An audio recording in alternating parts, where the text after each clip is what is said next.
Mesdames et messieurs, bonjour, bon réveil et bienvenue dans ce journal saisi par le président de la République afin de se prononcer sur la conformité avec la Constitution de la loi organique portant création, organisation et fonctionnement des juridictions de commerce. Le Conseil constitutionnel a rendu sa décision le vendredi dernier. Le président de l'institution, Francis Vaudier, a autorisé la promulgation de cette loi organique, car selon lui, conforme à la Constitution. Les explications de Michel Digré. La loi organique portant création, organisation et fonctionnement des juridictions de commerce, adoptée par l'Assemblée nationale de Côte d'Ivoire à sa séance publique le 13 juin dernier, est conforme à la Constitution et peut être promulguée. C'est du moins la déclaration faite par le président du Conseil constitutionnel, saisi par le président de la République afin de statuer sur la conformité de cette loi avec la Constitution. Considérant que la requête du président de la République aux fins de déclaration par le juge constitutionnel de la conformité de cette loi à la Constitution est parvenue au secrétariat général du Conseil constitutionnel le 13 juin 2014, qu'il en résulte que la saisine du Conseil constitutionnel par le président de la République est intervenue dans les formes et délais légaux, qu'il y a lieu de déclarer la requête du président de la République régulière et recevable, que l'adoption par l'Assemblée nationale de la loi organique portant création, organisation et fonctionnement des juridictions de commerce a eu lieu le 13 juin 2014 par 172 députés sur les 253 membres de l'Assemblée nationale, soit par plus des 2/3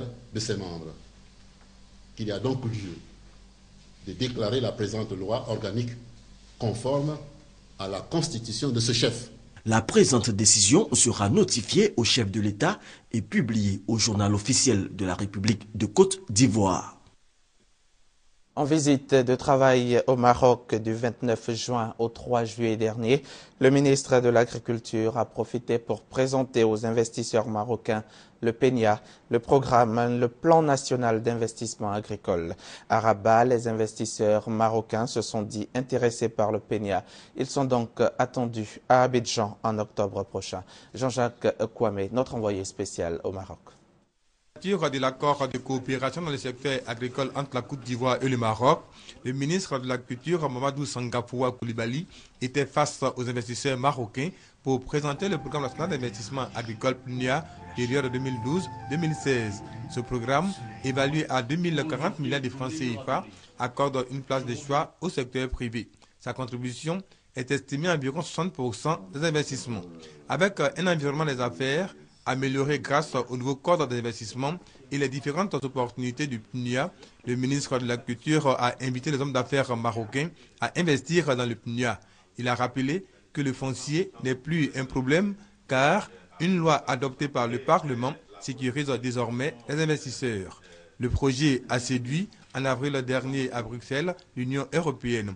Elle a décaissé 40 milliards pour appuyer l'État de Côte d'Ivoire dans la gestion du foncier. Toutes ces réformes dans le secteur agricole ont séduit les opérateurs économiques marocains. Aujourd'hui, il faut qu'il y ait beaucoup plus de coopération sud-sud. Nous, en tant que producteurs d'agrumes, je pense qu'il y a un marché important chez vous, mais aussi des produits, je vous dis, comme la mangue, par exemple, qui peuvent faire l'objet ici de transformation pour les jus nationaux. Il y a beaucoup de potentialités dans votre pays. C'est très attractif et ça nous encourage à y aller très rapidement. Passage réussi par le ministre de l'Agriculture, il a profité pour répondre à une préoccupation des investisseurs marocains. Ils ont fait une proposition concrète, c'est de se rendre dans les semaines à venir à Abidjan sur le terrain pour apprécier de façon pratique les modalités d'investissement. Donc je peux dire que notre plaidoyer a eu un écho favorable. Une délégation d'hommes d'affaires marocains est attendue en octobre prochain à Abidjan pour transformer les intentions en projets d'investissement. 24 projets dans le secteur agricole sont concernés par le PNUA. Allons-y maintenant à la découverte d'un génie, une adolescente exceptionnelle au quotient intellectuel surélevé.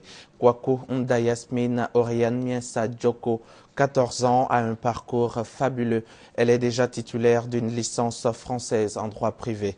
Dans cet élément signé Francis Boifo, allons-y connaître son rêve, ses aspirations, son histoire et son chemin scolaire.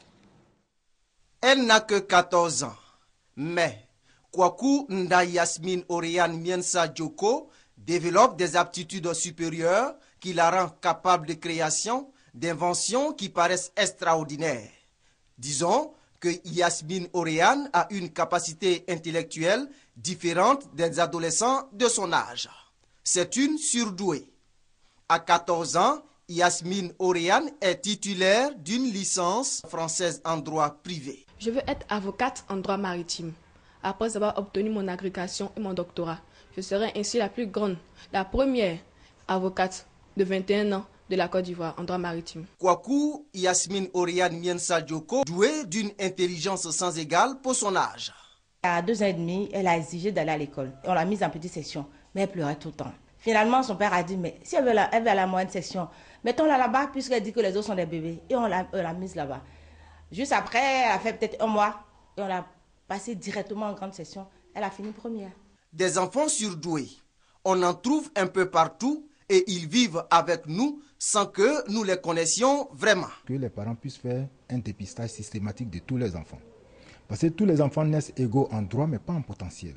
Chaque enfant a son rythme et si on l'encadre en fonction de son rythme, l'enfant s'épanouit.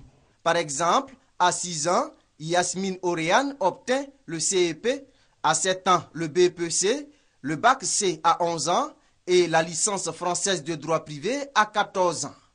Un parcours exceptionnel, conditionné par un encadrement sérieux et coûteux. Jusqu'à ce qu'elle ait le doctorat, on a calculé tout, on est à près de 60 millions. On voudrait que l'État finisse son travail en lui accordant une bourse afin de revenir servir la Côte d'Ivoire brillamment. De l'aide, la surdouée, le génie de 14 ans attend pour terminer ses études. La mesure d'interdiction de fumer dans les lieux publics est-elle respectée? Le gouvernement, qui est passé de la sensibilisation à la répression, a mis en place une brigade mondaine. Celle-ci est sur le terrain pour effectuer des contrôles. Vendredi, la brigade mondienne a fait place à la police nationale qui a pris le relais. Elle a fait une descente dans les maquis et bars du district d'Abidjan. Cette patrouille qui a duré jusqu'à 2h30 du matin a permis aux forces de l'ordre d'interpeller les contrevenants à la loi. Herman Niamia. Place d'âme de la préfecture de police d'Abidjan Plateau. Il est 21h. Le commissaire principal de police, Koné Ousmane, donne les instructions à ces éléments. Ces derniers ont une mission, s'assurer que la loi interdisant de fumer dans les lieux publics est respectée. Si vous surprenez quelqu'un en train de fumer de la cigarette, il tombe sous le coup de la contravention. Alors, il tombe sous le coup de la loi, vous l'interpellez, vous l'amenez à la base ici, où il sera entendu sur PV. Les instructions terminées, les 6 équipes mobilisées pour cette nuit se déploient dans toutes les communes du district d'Abidjan. À leur côté, l'autorité de régulation de la restauration et des métiers d'alimentation. C'est pour le bien de tous d'ailleurs, parce que les fumeurs passifs, c'est très dangereux. Et je pense que nous pensons qu'aujourd'hui, c'est une décision qui mérite d'être louée. Et c'est pour cette raison-là que nous sommes là ce soir. Nous sommes ici à Biétri. La plupart des bars sont en règle. Les panneaux interdisant de fumer sont très visibles. Je pense que c'est une bonne chose parce que cela préserve la santé. C'est vrai qu'il y a des clients qui sont récalcitrants parce que vous savez que l'alcool et puis la cigarette vont de pair. Mais c'est quand même une bonne initiative. Un peu plus loin, Makori, centre commercial. Ici, si certains tenanciers des bars font l'effort de se conformer à la loi, ce n'est pas le cas pour d'autres. Plusieurs bars, même marqués interdits de fumer, l'on consomme sans souci la cigarette. Et les tenanciers disent être impuissants face à cette réalité. On voudrait savoir, on a un client qui vient boire. Nous, on ne sait pas s'il est fumeur ou non fumeur. Il est plus costaud que nous, on n'a pas de vide-up.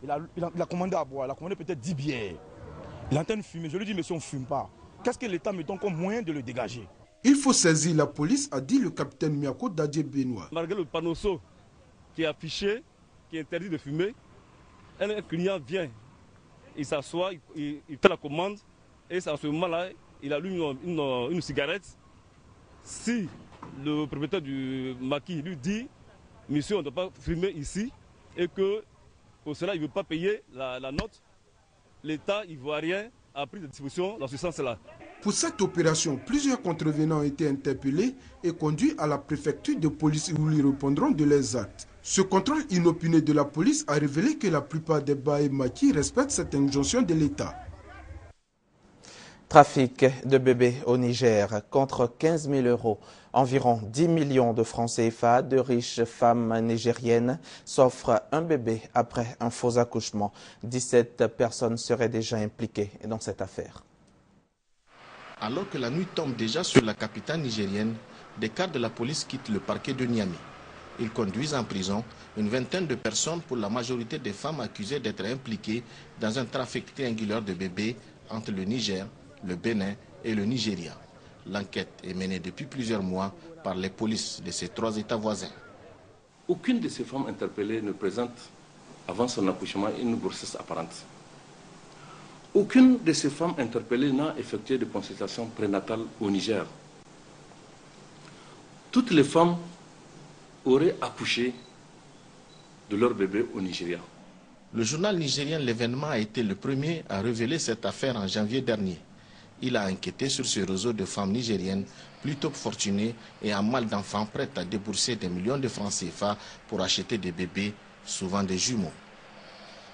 Ces personnalités vont au Nigeria, leurs épouses vont au Nigeria, elles achètent des bébés, il faut le dire, elles passent par une clinique au Bénin, elles font semblant que c'est à ce niveau qu'elles ont accouché, avant de les ramener au Niger. L'association nigérienne SOS Femmes et Enfants victimes de violences familiales suit de près cette affaire. Sa présidente s'est dit scandalisée. La politique n'a rien à voir dans cette affaire. Les mamans de ces bébés sont des épouses de haute personnalité de ce pays. Elles ne sont pas n'importe qui. Vous voyez bien.